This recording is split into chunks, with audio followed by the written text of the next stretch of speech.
other stories? We have time for another story. Oh, Detroit? All right. Now there's a city with a new story. Tess. Alex Tom from Detroit. Thank you for your encouraging words on the elevator. Thank you so much. I am struck by the comment that you raised $25 million and people gave the way they don't vote. Yeah. So what accounted for that, do you think? We recently had a HUD official visit neighborhood centers, and she looked around, and after it was all over, she looked at us, she went, "You guys are really radical." I said, "I know, but don't tell anybody." Nobody's figured it out yet. Well, but I want, in all seriousness, if you go in, first, somebody asked me last night, so how do you get people to help you that have these opinions that, we find painful? I say, you ask them.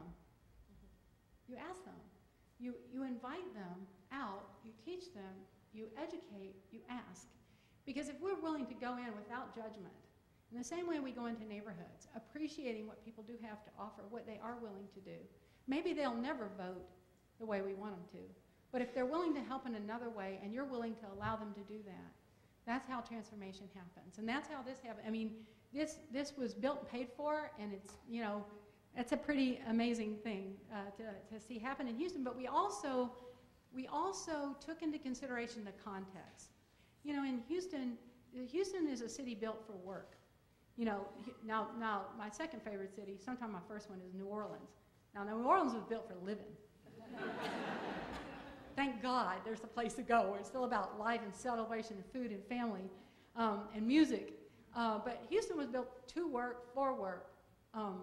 And so when we said to people who vote another way entirely, these folks are here to work, and they are working.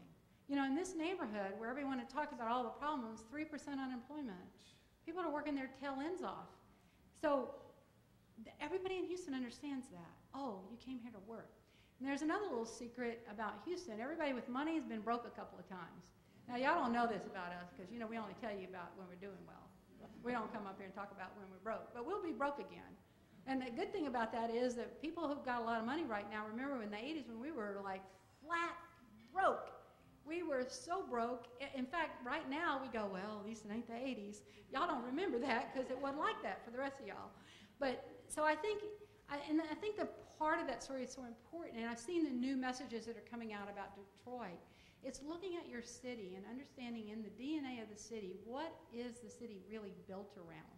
And not the monuments and the buildings, but what are the aspirations what is the understanding of what it means to be a Houstonian or to be in San Diego or to be in Orlando? What really matters here? And you connect people to that, and you help them see the way in which people in that neighborhood really represent the future of those aspirations. This may sound like Pollyanna stuff, but it works. And you'll always be accused if you're positive.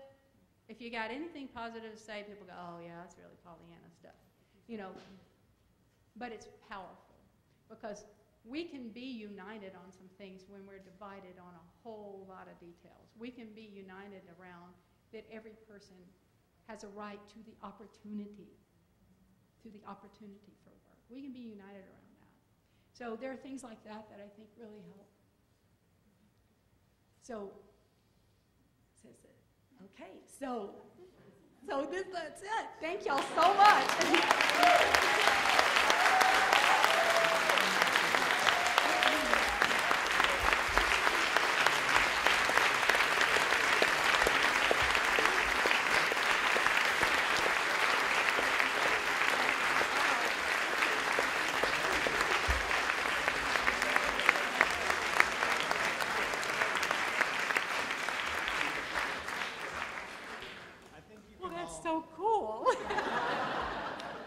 Understand why Angela was selected for this award.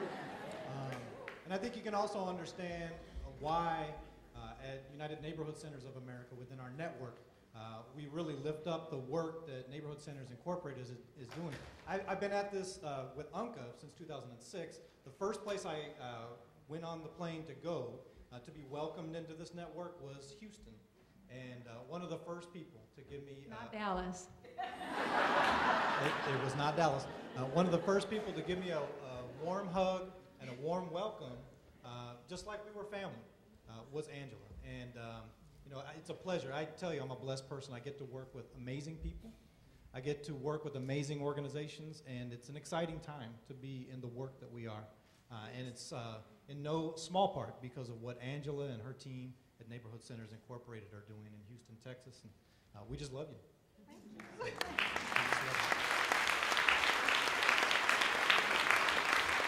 Thank y'all so much.